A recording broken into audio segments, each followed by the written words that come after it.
Hoy os voy a contar la historia de cómo Canon empezó a ganarle otra vez la batalla a Sony. Hoy vamos a hablar de la Canon EOS R5 Mark II. Hacía mucho tiempo que muchos estábamos esperando esta cámara y no solo es que haya llegado, sino que lo ha hecho dando un golpe muy fuerte sobre la mesa hasta tal punto que yo diría que no tiene ningún rival en el segmento en el que se encuentra ahora mismo esta cámara. A ver, chicos, por favor, ¿podéis no estar entrando todo el rato? ¿O estáis tranquilitos o os quedáis fuera? Os quedáis fuera, sí, porque si no hacéis ruido con las patitas. Y siento deciros que todavía no os puedo traer la cámara al canal, pero sí que os he traído al Dr. Gato. Bueno, lo que quería decir es que todavía no he tenido la oportunidad de traeros físicamente la cámara al canal. Y eso lo haré supongo que dentro de un mes y medio o 2 meses, cuando las cámaras lleguen a las tiendas, y ahí sí que me la podrán dejar en Fotografiarte. Pero hasta entonces yo creo que, en mi opinión, es suficientemente valiosa como para hacer un vídeo simplemente explicando por qué creo que esta cámara lo cambia todo, sobre todo a nivel de marca, por qué creo que no tiene rival y por qué creo que directamente se está haciendo la competencia Canon a sí misma. Y esto es muy bueno. Sobre todo creo que va a ser muy valiosa porque yo he sido durante mucho tiempo usuario de R5 y de R5C, que son las dos cámaras que se podrían encontrar en el mismo punto, en el mismo segmento que está la R5 Mark II. Bueno, la única que se podría acercar es la Nikon Z8, porque si vamos a Sony, a mí se me viene a la mente la R5, la A7R5, pero el vídeo de esta A7R5 es bastante malo comparado con el de la R5 Mark II. En foto tiene mucha resolución, muy buen autoenfoque, etcétera, etcétera, pero en vídeo está muy por encima esta nueva R5. En Nikon tenemos la Z8, que podría estar ahí, aunque a mí me parece que es una cámara más enfocada a fotografía y, bueno, por el cuerpo, por cómo está diseñada, yo creo que es una cámara más para foto que para vídeo. Y luego en el resto de marcas yo es que no creo que haya más cámaras que estén, digamos, en este segmento y que ofrezcan las cualidades que da esta R5 Mark II, tanto en vídeo como en foto. Y sí, ya sé que es una faena que no pueda traeros todavía la cámara al canal, pero por suerte ya hay 800.000 vídeos sobre ella, por eso tampoco me voy a meter demasiado en especificaciones. Sí que os voy a contar qué creo que es lo que ha cambiado todo en esta cámara. Y todos los vídeos que vais a ver en este vídeo, todos los recursos, tomas de las cámaras, recursos de AF y de funcionamiento de la misma, son tomados de YouTube, así que lo siento mucho a los creadores a los que les voy a tener que pedir prestado este material, pero de todas formas tenéis todos los links de todas las fuentes en la descripción de este vídeo. Y ya os digo, dentro de pues un mes y medio o 2 meses, cuando pueda, haré ya una prueba en profundidad de las que me gustan hacer a mí, probándola durante bastante tiempo o el máximo que pueda para traer esas conclusiones ya más de uso a nivel práctico. Y hoy nos quedamos con la opinión y con la teoría, que también vale mucho. Así que vamos a hablar de la R5 II y de lo que trae. Y si tuviera que definirla en una frase, diría que es la hija de la R5 original y de la R5C. La R5C Canon la creó para solventar los problemas en vídeo que pues se vieron en la R5 y en la R6 en la primera generación, que básicamente era el tema del calentamiento y ciertas limitaciones que tenían a la hora de grabar vídeo, cosa que no las posicionaban, que tampoco era el target que buscaban, pero no las posicionaban para videógrafos profesionales de alto nivel, sino que se quedaba más para un vídeo que también puede ser profesional perfectamente, pero que tenía ciertas limitaciones. Entonces esa R5C vino con los menús de cine y con la C de Cinema, de la gama Cinema de Canon. ¿Qué pasa? Que al implementar esto, y esto yo lo fui viendo a lo largo del uso que le fui dando durante el año y pico, año y medio así que tuve la cámara, pues vinieron una serie de problemas derivados de ese sobrepotenciamiento del vídeo en esta cámara. Le pusieron un ventilador que lógicamente corregía el tema del calentamiento, pero este ventilador gastaba muchísima batería y al principio hablábamos de que en 20 minutos se nos iba la batería entera, cosa que nos obligaba a ir con muchas baterías encima, o con una batería V-mount, o con una Power Delivery, una Power Bank con PD Power Delivery, cosa que a mí me afectaba sobre todo en el peso, porque ya no era solo la cámara, que en sí la cámara no pesa tanto y no es tan grande, pero si tengo que llevar un montón de baterías para alimentar la cámara, el peso en la mochila se incrementa. Esto lo arreglaron en cierta medida con la actualización que hicieron y con el modo de ahorro que le metieron pasamos de 20 minutos a 30, 40, dependiendo del modo en el que estuviéramos grabando. Pero aún así necesitábamos también un montón de baterías y hace que la cámara no sea tan polivalente como nos gustaría a muchos, y yo al final me decidí a venderla por esto, porque yo para los proyectos que tengo a día de hoy quiero algo que sea lo más ligero posible, que me dé la mejor calidad posible, pero priorizando mucho el tamaño y el peso.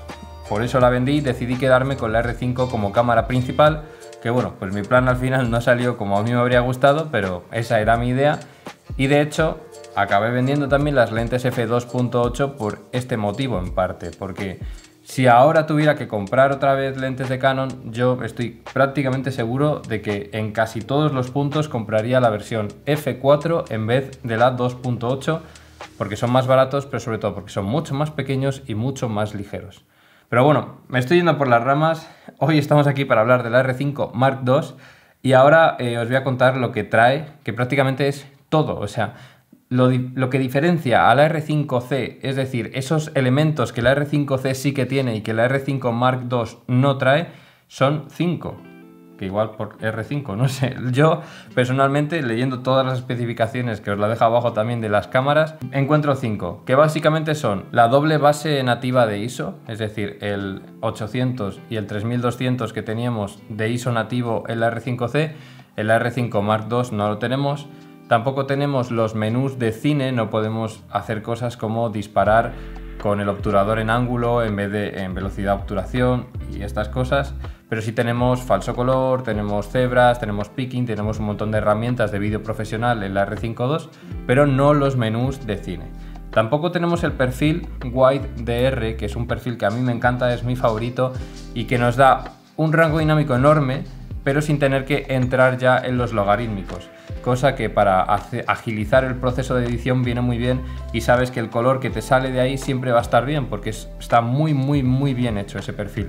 Y el R5 II, por desgracia, no lo tenemos. Sí que espero que en alguna futura actualización lo implementen, pero bueno, de primeras no lo tenemos. Y luego la última es el ventilador, que tampoco tenemos el ventilador atrás, pero aquí Canon lo ha hecho realmente bien porque ha implementado un sistema de difusión pasiva del calor en la parte trasera de la cámara, que junto a la empuñadura nueva que han diseñado que trae el ventilador te da la opción de tener las virtudes de la R5C, que es grabación ilimitada siempre y cuando esté conectada a corriente. Por el calor no te tienes que preocupar, pues tenemos eso mismo en la R5 II, pero no te obliga a tener el ventilador dentro de la cámara activo continuamente. Entonces simplemente es poner la empuñadura, que cuesta 400 euros, que no me parece tan caro, y ya la cámara no se calienta ni grabando 8K, ni grabando 4K 120, ni nada. Pero la R5 II sí que mejora bastantes cosas de la R5C. Lo primero, la batería. La batería dura muchísimo, prácticamente igual o más que la R5 original, cosa que es maravillosa. Luego tenemos un estabilizador en el sensor de hasta 8,5 pasos, que esto supongo que lo hará hibridando lo que es la estabilización del sensor con la del objetivo. Han conseguido mejorar esta conexión aún más, entonces llegamos hasta 8,5 pasos, que funciona de locos, y además se han cargado por fin el efecto burbuja de las esquinas de la R5 original. El estabilizador funcionaba muy bien, pero hacía una cosa rara cuando estábamos por debajo de 24 milímetros, y es que en las esquinas se veía un efecto de burbuja. En una actualización lo mejoraron, pero seguía estando ahí. En este caso, con la R5 Mark II, este efecto desaparece por completo, que era una queja muy grande, sobre todo de creadores de contenido que tienen que estar bloqueando con la cámara, y que ese efecto de gelatina en las esquinas al final distraía un montón a la audiencia. En este caso se acabó eso, ese problema se ha solucionado por completo en la R5 Mark II. Y en modo foto hemos pasado de 20 fotogramas por segundo en electrónico a 30 fotogramas por segundo en electrónico. Pero es que no solo es esa mayor velocidad de 10 disparos extra por segundo, sino que como esta cámara cuenta con un sensor apilado, esto quiere decir que los chips, en vez de estar alrededor del sensor, están detrás. Entonces la descarga de información desde los píxeles hacia el procesador se hace muchísimo más rápido. A esta cámara le han puesto un booster o un accelerator, que lo llaman, que junto al DigicX, que es el procesador que trae, hace que la cámara vaya como un rayo, dispare como un rayo, enfoque como un rayo, que esto es increíble. y que en este caso nos pueda dar esos 30 fotogramas por segundo con un rolling shutter que es mínimo. Recordad que estamos en un sensor de 45 megapíxeles, que es enorme la resolución que tiene, muchas veces es demasiado, pero es que esto suele perjudicar a la velocidad de lectura del sensor porque tiene mucho más píxeles que leer y por tanto suele haber más efecto de rolling shutter cuando hacemos movimientos, sobre todo laterales. En este caso, esta cámara en electrónico es perfectamente utilizable y con esos 30 fotogramas por segundo vamos a poder hacer mogollón de cosas. De hecho, la R3 tiene 30 fotogramas por segundo, que hasta hace 3 días era el tope de gama de la marca, ¿no? Y aparte de esto, el sensor apilado y esos procesadores que lleva la cámara nos da la velocidad de lectura del sensor tan alta que podemos leer nosotros no, el sensor puede leer 120 veces por segundo ese sensor para hacer la lectura de AF, es decir, la cámara analiza 120 veces cada segundo lo que está recibiendo para saber exactamente dónde enfocar,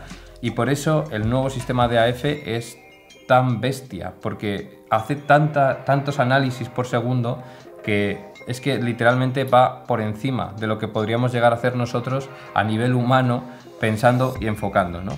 Para que os hagáis una idea, han implementado un nuevo modo de prioridad a la acción. Esto quiere decir que tenemos ciertas acciones posibles, que en el primer momento lo que hay es voleibol, fútbol y baloncesto, que son 3 deportes, en los cuales pues la cámara tiene esa información sobre ese deporte y sobre las acciones que se llevan a cabo en ese deporte y puede enfocar siempre a lo que la acción pida. Es decir, si por ejemplo parece que un tío de voleibol le va a pegar, pero realmente hace un amago, la cámara es capaz de irse a la persona que sí que va a rematar para tener el enfoque listo. Entonces, como hace esa lectura tantas veces, tan rápido por segundo, es capaz de analizar esa imagen, llevarla al procesador, decirle a la cámara, no tienes que enfocar a este, sino que tienes que enfocar a este.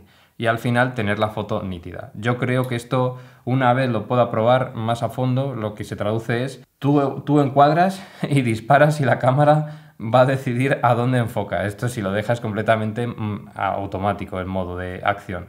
Pero es una gran ventaja para fotógrafos que tienen pues esos requerimientos, sobre todo en fútbol, básquet, que muchas veces hay pues como situaciones en las que el enfoque se puede equivocar o puede ser muy caótico, incluso aunque tú lo tengas bien seleccionado, porque la acción propia ya tiene esos condicionantes de variabilidad que no puedes adivinar y no puedes predecir. Después, modo vídeo, que es donde Canon ya de repente ha hecho así, ha abierto las puertas y tenemos prácticamente todo, como he dicho antes, todo lo que teníamos en la serie R5C, que es la serie Cinema de cámaras de Canon. Esto quiere decir que no solo la cámara va a ser súper bestia, y es súper bestia para grabar vídeo, sino que para mí yo lo veo como una intención de la marca. Es decir, yo creo que a partir de ahora van a empezar a abrir mucho más las posibilidades de sus cámaras y no dar los menús tan cerrados o las opciones, digamos, tan acotadas dentro de las cámaras. De hecho, nos han dado la opción ya de elegir códecs, de elegir compresiones, tanto interframe como intraframe. Podemos seleccionar si queremos, por ejemplo, un 422 10 bit, un 420 10 bit, un 422 8 bit, un 420 8 bit. Podemos seleccionarlo nosotros. Podemos también grabar en cualquiera de estas configuraciones sin tener que estar en logarítmico, que esto era algo que la R5, la R6, R6 Mark II podíamos hacer, pero siempre nos obligaban, si queríamos ese 422 10 bit, que es la calidad máxima que puede ofrecer la cámara, teníamos que hacerlo en logarítmico. Ahora no, ahora podemos elegir un perfil de color normal, un perfil de color ya terminado, que es un archivo de entrega, y tenerlo en esos 422 10 bit, que nos deja la opción de jugar un poco con lo que es la imagen y tener más información para cambiar el color, rango dinámico, etcétera, ¿no? Cosa que a mí me encanta, y no solo eso, sino que han metido el C-Log 2, que es la curva logarítmica más potente que tiene Canon. Es donde más se optimiza el rango dinámico de las cámaras. Porque haciendo muchas pruebas, ya veis que yo he probado todas las cámaras de Canon RF y todos los objetivos de Canon RF, al final he llegado a ver que el C-Log original, el C-Log normal, funciona muy bien en interiores, pero en exteriores va un poco peor cuando las condiciones lumínicas son más altas, ¿no? Cuando tenemos una exposición más alta funciona en exterior mejor el C-Log 3, pero en cambio el C-Log 3 en interiores con las sombras sufre mucho más y al final tiende a meter más ruido en las sombras. Entonces tener pues al menos ese juego de cambiar de uno a otro estaba bien. Ahora tenemos el C-Log 2. Sí que es verdad que el C-Log 1 no está implementado en estas cámaras y desde hace ya unas cuantas que no lo meten. Supongo que habrán visto que es muy inferior al C-Log 2 y al C-Log 3, pero el C-Log 2 lo que nos da es un rango dinámico máximo de la cámara. Y creedme que esto es muy bueno. En una cámara de 45 megapíxeles, tener un rango dinámico que se acerca mucho al de la FX3, por ejemplo, que es que lo digo por experiencia, está muy bien, teniendo en cuenta que el de la Sony es de 12 megapíxeles y aquí tenemos 45. Es decir, para foto 45 es sobradísimo, pero es que además esos 45 megapíxeles no perjudican la grabación de vídeo en esta R5 Mark II porque, bueno, pues no sé cómo lo hace, será magia, pero tiene un rango dinámico bestial y un rendimiento ISO también muy mejorado. Yo no sé si esto es algo que se traduce del sensor apilado, pero bueno, bienvenidos sean todos estos cambios. Estoy deseando poder traeros la cámara al canal, poder enseñarosla y poder ponerla a prueba ya a fondo. Así que para mí, ya os digo, todas estas cosas que ha implementado Canon en la R5 Mark II me dan mucha esperanza. De hecho, esta cámara es la que podría, bueno, la única que yo creo que podría ahora mismo hacerme volver a tener Canon como equipo o cámaras principales, porque literalmente es para mí la cámara híbrida definitiva, por así decirlo. O sea, es la cámara con la que podría trabajar en cualquier ámbito, desde la creación de contenido hasta los vídeos que grabo para la tienda, los vídeos para clientes, foto, vídeo, streaming incluso. Bueno, hay muchas más especificaciones que tiene la cámara. Por ejemplo, también nos han escuchado y han implementado el Full Size HDMI o el HDMI completo grande, que está muy bien. Tenemos luz de Tally, cosa que a mí me encanta porque puedes saber cuando estás grabando y cuando te estás grabando a ti mismo, como estoy yo ahora. Está muy bien tener esa luz que te da indicativos no solo de que estás grabando o que no estás grabando, sino de la batería que te queda, por ejemplo. Y al final, para mí, todas estas mejoras no dejan de ser una esperanza de que Canon con esto pueda dar un golpe sobre la mesa, pero sobre todo empezar a desbloquear, por así decirlo, o a ofrecer más virtudes y más opciones a los usuarios, ¿vale?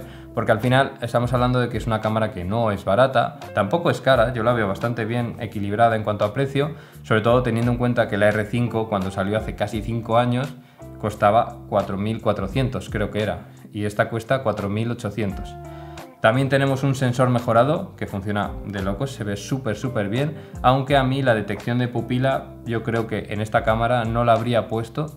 Creo que encarece un poco el producto y que no es una cosa que muchos de los que compren esta cámara vayan a utilizar, pero bueno, está bien tenerla y al final es una cosa más, un valor más añadido a esta cámara. Dejadme qué pensáis en comentarios. Si queréis que haga un vídeo igual que este sobre la R1, también dejádmelo en comentarios, porque la R1 os adelanto que es una cámara que toda la emoción que me ha transmitido la R5 Mark II no la he sentido con la R1, por así decirlo, y es una cámara que está recibiendo muchas críticas. Así que si queréis que hagamos un vídeo, o haga yo un vídeo comentando todo esto con mi experiencia y un poco mis pensamientos sobre esta cámara, dejádmelo en comentarios. Y bueno, pues podemos charlar por ahí abajo a ver qué os han parecido estos nuevos lanzamientos. Poco más, espero que os haya gustado. Si dejas un like y te suscribes te lo agradezco de corazón. Nos vemos en el próximo. Chao. Por cierto, antes de irte, por si te lo estabas preguntando o fuiste uno de los pocos que vio ese vídeo, sí subí un vídeo sobre esta cámara el día del lanzamiento, pero al final como digamos que lo hice súper rápido porque salió la información y en ese momento lo que quería era hacer el vídeo lo más rápido posible, me dejé cosas por decir y al final lo he quitado. He preferido estudiarme más en la cámara, al menos con la teoría, ver más vídeos, ver más pruebas, ver al final todo lo que se ha publicado y sacar un vídeo un poco más conciso y no diciendo lo que todo el mundo ha dicho, ¿vale? Porque al final yo no he tenido la opción de tener aquí la cámara, entonces tampoco os puedo enseñar los menús, las fotos, los vídeos, tampoco os puedo contar cómo es exprimir la cámara porque no he podido hacerlo, pero sí que la opinión que tengo yo creo que, como he dicho antes, es valiosa. Ahora sí me voy. Chao, chao.